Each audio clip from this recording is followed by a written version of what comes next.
اعوذ باللہ من الشیطان الرجیم بسم اللہ الرحمن الرحیم۔ کرونا وائرس کے حوالے سے بات کر رہا ہوں کہ ابھی تک پوری دنیا اس موذی مرض کے چنگل میں پھنسی ہوئی ہے۔ تمام دنیا کے بڑے بڑے ممالک، ترقی یافتہ ممالک، امیر ممالک، غریب ممالک، ہر ملک اس کی زد میں ہے۔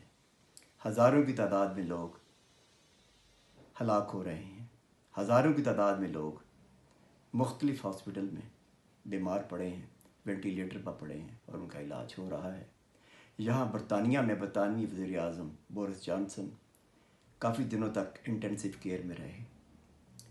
لندن کا انتہائی اہم ہاسپٹل سینٹ تھامسز ہاسپٹل، جو کہ پارلیمنٹ کے بالکل سامنے واقع ہے، پارلیمنٹ اور سینٹ تھامسز کے درمیان ریور ٹیمز گزرتا ہے، وہاں انٹینسو کیئر میں پرائم منسٹر داخل رہے اور ان کا وہاں ٹریٹمنٹ ہوا، اور وہ کل اپنا ٹریٹمنٹ مکمل کرنے کے بعد واپس پرائم منسٹر ہاؤس جا چکے ہیں، جہاں ان کی دیکھ بھال کی جا رہی ہے۔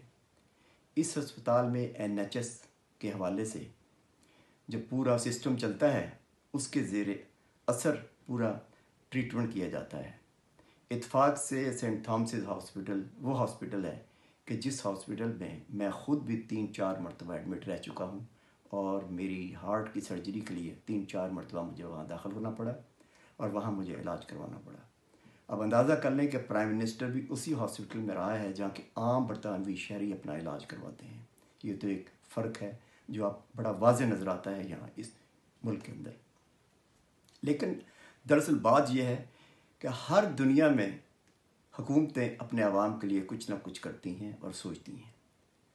دیکھیے، برطانیہ میں پرائم منسٹر نے ہر برطانوی شہری کو 10 ڈاؤننگ اسٹریٹ کی طرف سے ایک لیٹر لکھا، جس میں ہدایات جاری کی گئی تھیں کہ کرونا وائرس کے حوالے سے آپ گھروں میں رہیں اور محتاط ہو کر اپنے بچوں کا، اپنی فیملی کا خیال کریں۔ اور انہوں نے بتایا تھا کہ ہر شہری کا فرض ہے کہ جو ضروری کام کے لیے باہر جانا ہے وہ احتیاطی تدابیر اختیار کرے اور گھروں میں رہیں۔ یہ خط ہر شہری کو برطانوی حکومت نے ارسال کیا، اور اس کے ساتھ ہدایات کے لیے یہ لیفلیٹ بھی جاری کیا گیا۔ اس لیفلیٹ میں مختلف قسم کی ہدایات دی گئی کہ کیسے رہنا ہے، کیسے آپ نے صفائی رکھنی ہے، اور کیسے اس کو پورے اس بیماری کے ساتھ مقابلہ کرنا ہے۔ یہ دیکھیے پورا کا پورا لیفلیٹ یہ پرائم منسٹر کی طرف سے جاری کیا گیا، اور NHS نے اس کو بریف کروایا، اور پورے ملک میں یہ لیٹر ہر شہری کو دیا گیا۔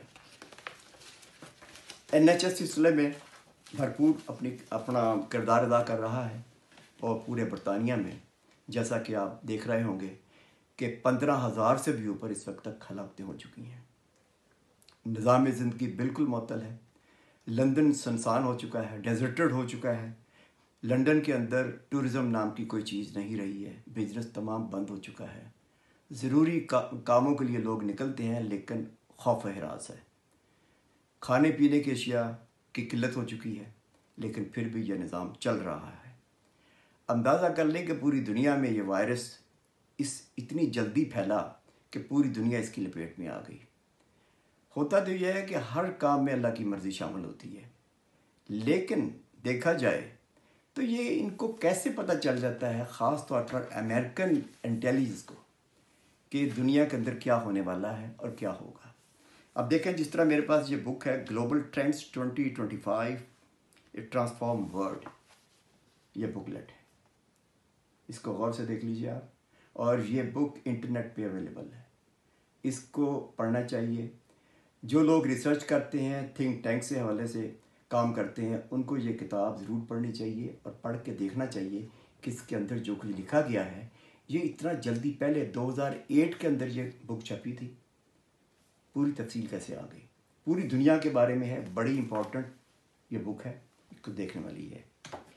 اس بک کے اندر national intelligence council United States government کے جو کمیونٹی ہے انہوں نے یہ چھاپی ہے، اور اس کے جو رائٹر ہیں سی تھامس فنگر ہیں، C Thomas Fingar, chairman national intelligence council United status.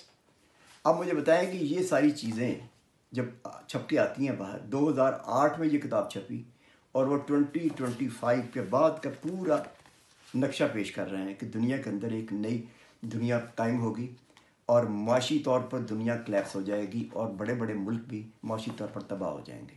اس میں خاص طور پر پاکستان کا ذکر بھی ہے، انڈیا کا ذکر بھی ہے، سنگاپور کا ذکر بھی ہے اور بڑے بڑے ملکوں کا ذکر بھی ہے، اس میں بتایا گیا ہے۔ اور یہ کرونا کے بارے میں بھی کہا گیا ہے کہ عالمی سطح پر وبا پھیلے گی۔ کہاں تک سچ ہے کہاں تک جھوٹ ہے یہ تو ریسرچ کرنے والے بتا سکتے ہیں۔ یہ ضرور پاکستان کے سائنسدانوں کو پاکستان ایٹمی بم بنا سکتا ہے تو پاکستان ریسرچ بھی کر سکتا ہے کہ یہ کیسے ہوا، یہ چائنا میں کیسے وبا پھیلی اور کس طریقے سے ہوئی۔ اس میں بہت ساری چیزیں ہیں جو پاکستان سے ریلیٹڈ ہیں اور بڑی امپورٹنٹ بک ہے یہ، اس کو پڑھا جانا چاہیے۔ خاص طور پر ہمارے ریسرچر جو تھنک ٹینک چلاتے ہیں پاکستان میں وہ اس کو ضرور پڑھیں۔ اس کے پیج نمبر 13 پر بھی پاکستان کا ذکر ہے، پیج نمبر 12 پر بھی پاکستان کا ذکر کیا گیا ہے۔ یعنی دوسرے لفظوں میں پاکستان کو فیل سٹیٹ قرار دینے کے لیے بھی بڑی طاقتوں نے منصوبہ بندی کر رکھی ہے۔ یہ پڑھنے والی کتاب ہے۔